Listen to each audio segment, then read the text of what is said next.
Dr. Joe. Welcome to another episode of Bring On 60, my weekly show that follows my journey as I try to get into the best shape of my life by my 60th birthday this year. So, thanks a lot for everyone who's been watching and writing in. I really appreciate it. I really helps inspires me to keep the weekly episodes going. So what's up this week? Good solid week of training. I hope everyone had a good solid week of training. Definitely feeling stronger. Just feeling really good. Little update on the knee. I have to go to one final orthopedic surgeon I'm going to in a few days. Just get another opinion. And then I got to decide what to do. Matter of fact, I always like on these episodes to do kind of some questions of the day, or get some input from the viewers. So here's the question: is if anyone's had a meniscus tear, because that's what I have. I'm kind of debating now what to do with it, because I've been training so awesome, and now that I know just not to bend my knee back past 100 degrees,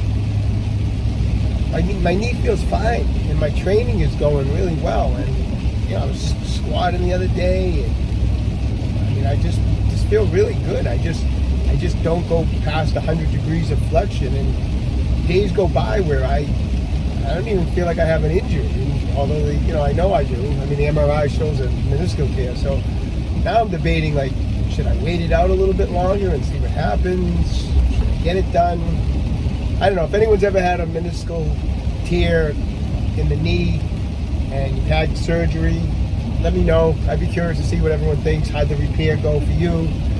I'm going to see this one final doctor, and then I'll make up my mind. But anyways, that's the update on the knee.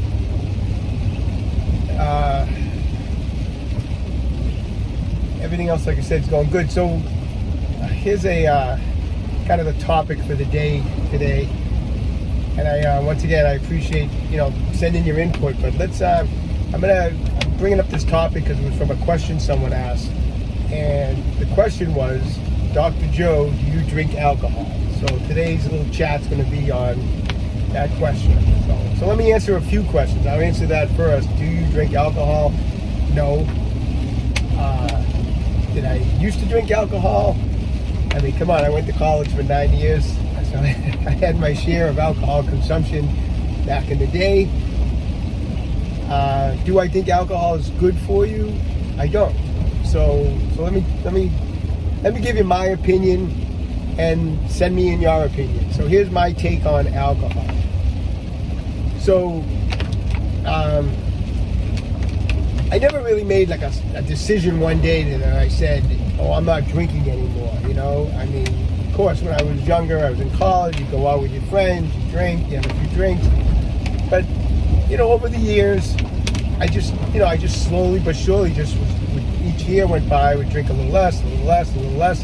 Before I knew it, I just wasn't drinking. I never had a drink anymore. And I think the reason being is that, everyone's always looking to be healthy. I mean, I'm assuming anyone watching this or watches my channel, you're watching it because you want to be healthier, you want to feel better. So I'm assuming anyone watching this would agree with, we're always looking each day to do something to, like, how can I feel better as I get older, as I get to 40 and 50 and 60, like, how can I feel better? How can I be healthier? And to me, it's like, where does alcohol fit into that equation?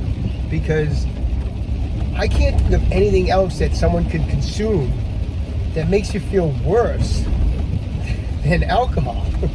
I mean,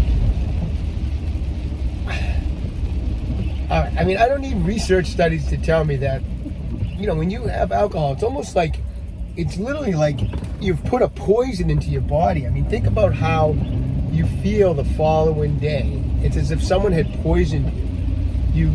If you haven't thrown up, you feel like throwing up. You feel sick to your stomach. You have a headache. You can't eat. You spend the day on the couch. How does that work into a healthy lifestyle? And if your body reacts that way to alcohol, that to me, that's like, wouldn't it act the same way as if you consume some poison? Your body would probably have the same type of reaction. You'd want to vomit it back up. And so I think to myself, like alcohol to me is like poisonous for the body. I just from the way people react to alcohol. I mean, so I know, you go out and you have a glass of wine with dinner. I'm not saying like, people shouldn't do that. I'm just saying that, a lot of people base their kind of social being around alcohol consumption. I listen to people all day long, and I mean, I see literally thousands of people every month come through my office, and you hear what they're talking about. If they go out for dinner, it's all about they have drinks with their friends. They go boating, it's about drinking beer as they're boating. Every social activity revolves around almost like you can't have fun unless you're drinking, and I don't get that. I mean, I go out and I don't drink and I can have fun. So I mean, I don't get it. I don't feel like, why does alcohol have to be a social, the center of your social being? You can have a good time without having to drink and stay healthy at the same time. So, I don't know. I mean, everyone's got their opinion, I'm sure. I'm not saying going out and having a glass of wine with dinner is bad for you. I just look at it as, and I know some people might say, well, I go out and I have 4, 5, 6 beers and I feel fine the next day. You might feel fine the next day, but it's probably because your body's just used to the poison you've been putting into it. I don't think it's fine the next day because the alcohol isn't having an effect on your body, because it does. And I'll tell you one thing, people that are regular drinkers, and I see people all the time doing intakes and seeing how old people are, people do not age as well when they're regularly drinking alcohol. And if you combine alcohol with smoking, they really don't age well. And smoking's a conversation for another day. But someone who's 50 looks 55. Someone who's 55 maybe looks 65 if they're drinking regularly. Your body does not respond well to alcohol consumption. It ages you. It is, in my opinion, I mean, I just don't see how it fits into, if you're pursuing a healthy lifestyle, I don't see how it fits into that healthy lifestyle. So anyways, let me know what everyone thinks, but that's my take on alcohol. I'd rather not. I'd rather avoid it. And I'm not saying you can't have fun in life. I'm not saying, but I don't think, I think you can have fun without it. And I think that as we get older and we're trying to be healthier, I'm looking for things every morning to make me feel awesome. I want to get out of bed feeling awesome. I want to have energy. I want to feel great. I want to have an awesome workout. And I'm not going to do anything that sabotages that. I'm not going to do anything that's going to interfere with my ability to have a great workout that day, to have a great day at work, to have a great day at home. I don't want to feel tired. I don't want to feel sick to my stomach. So I'm after things that make me feel awesome. And that's why the question to alcohol is no thanks. So my answer to alcohol, no thanks. So, all right, well, going to do a quick, later also, we'll do a quick weigh-in and physique update. And that's it. So stay tuned, and I hope you enjoyed this week's episode. So I wanted to take a few minutes today and just share with you how to take care of a kind of a common problem that a lot of older athletes deal with, kind of clicking in the knee. When you squat up and down or bend your flex your leg back and forth, you hear like a clicking sound. You hear a click when you when you flex it, and a click when you extend it. Now I'm not talking about the grinding type of trouble you might hear, like when you're squatting and you hear this more of a grinding type of problem. That's a different problem. The grinding that you may hear has to do more with the kneecap, the patella. On the back side of the patella, there's supposed to be some nice smooth cartilage on the back side of the patella, so as it moves back and forth, it glides smoothly. And of course, as we get older, that nice smooth cartilage becomes rougher, and it creates a grinding, what's known as crepitus. And that's when you kind of move up and down, and through the whole motion, you just hear some grinding. I'm talking specifically today about the problem if you're hearing like a clicking. You feel a click as you bend this way and a click as you extend out that way. That a lot of times has to do with the patella also, but it has to do with the patella coming off of its track. And what I mean by that is the patella is often compared to like a train on a train track. The patella has a track that it follows, and it needs to stay on that track as we bend the knee back and forth. And what can happen sometimes due to some restrictions and some mechanical issues, the patella can come off of its track a little bit. And when the patella comes off of its track and we go to squat down and come back up, it can make a clicking sound as it passes and goes off that track a little bit. Now, why does it go off the track? There's different reasons, but one common reason has to do with some tightness in the quadricep muscles. In particular, the inside quadricep muscle here, I was just kind of tighten the leg a little bit to show you, is known as the vastus medialis, so it's commonly referred to as the VMO. It's the quadricep muscles that kind of the lowest down in here. It comes the lowest. Sometimes people refer to it as a teardrop. And when the VMO becomes tight and restricted, it can pull the patella off of its track, creating that clicking sound. So why does that happen? For a number of reasons. One, we're all getting old. Right?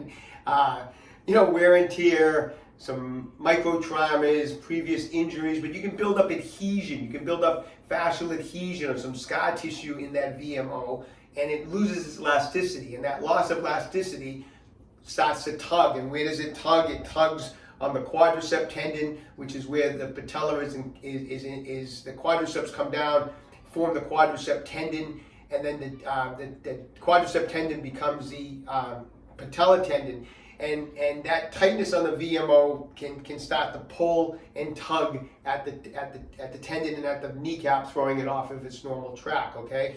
So what can we do to loosen up this VMO? A couple techniques I'm going to show you, okay? I'll show you a few different ways you can do it, but pretty much we're going to use what's known as like a pin and stretch technique.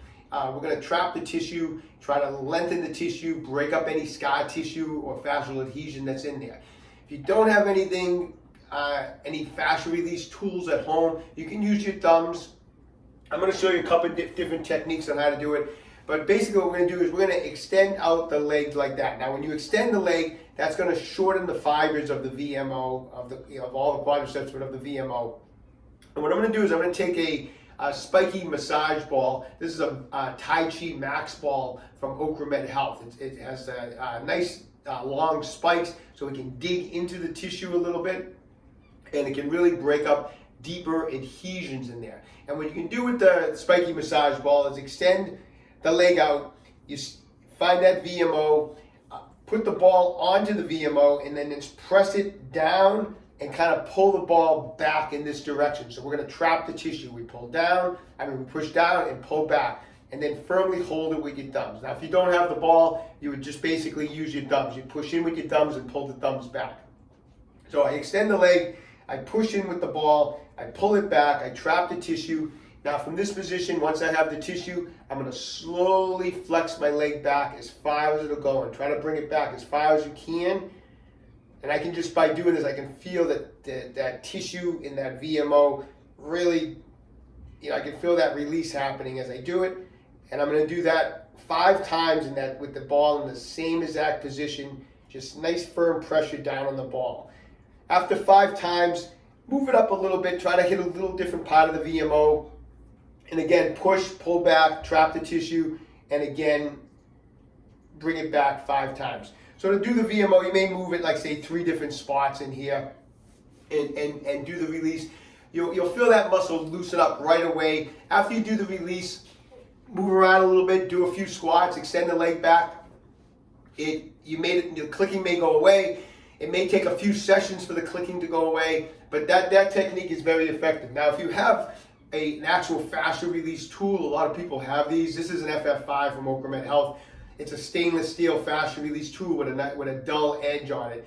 And this is an excellent way to break up adhesion. So what I can do with that VMO is take one of the curved sides of this FF5 and do the same technique. This is actually even more effective because we're using This is a true fascial release tool.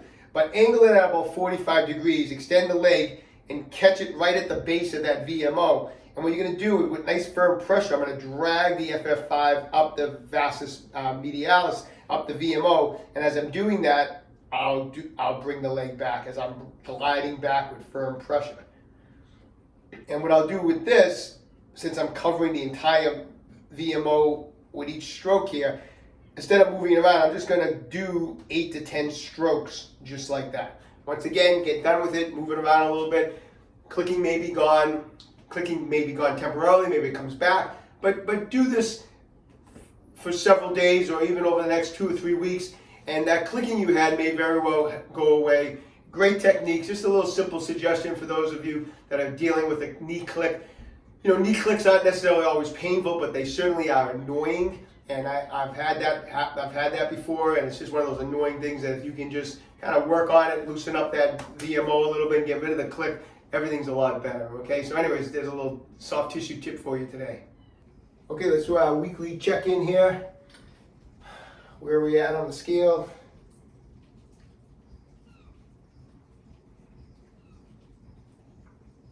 £146. Quick physique update for today. Workouts. It's been a solid week of training. Really been enjoying the training.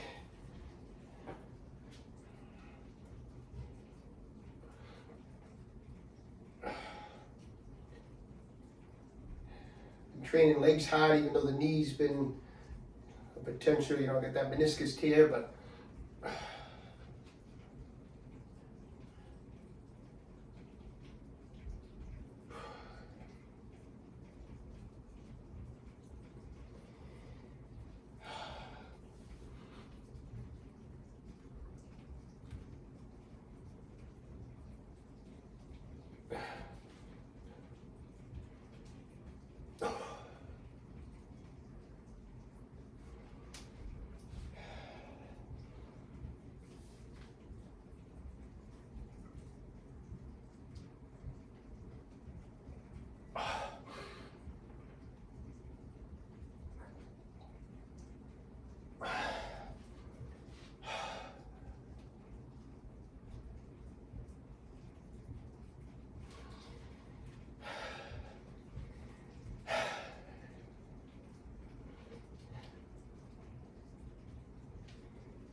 all right, another week in the books.